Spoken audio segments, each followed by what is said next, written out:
এখন আলী আসগরের প্রচন্ড পানি পিপাসা লাগছে, বাচ্চা তো, শিশু বাচ্চা, এখন কি করবে? তখন ইমাম হোসেনকে শাহরবান বলল, ইমাম হোসেনের স্ত্রী শাহরবান বলল, এই ইমাম হোসেন, এই বাচ্চাটাকে একটু পানি খাও, যাও, বাচ্চাটা না তো বাঁচবে না।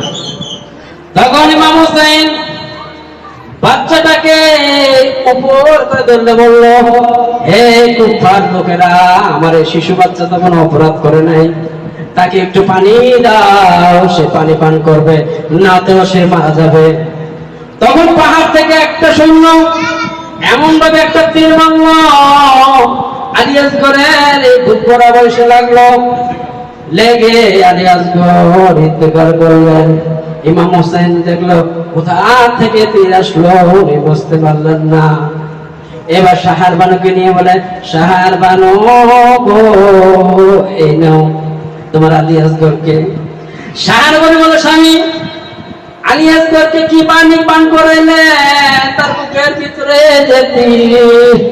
ইমাম হোসেন বলে, শাহরবানু রে, এমন পানি পান করাইছি, তোমার সন্তানকে এমন পানি পান করাইছি, জীবনে পানির পিপাসা লাগবে না। চিৎকার মেরে বলেন নাউজুবিল্লাহ।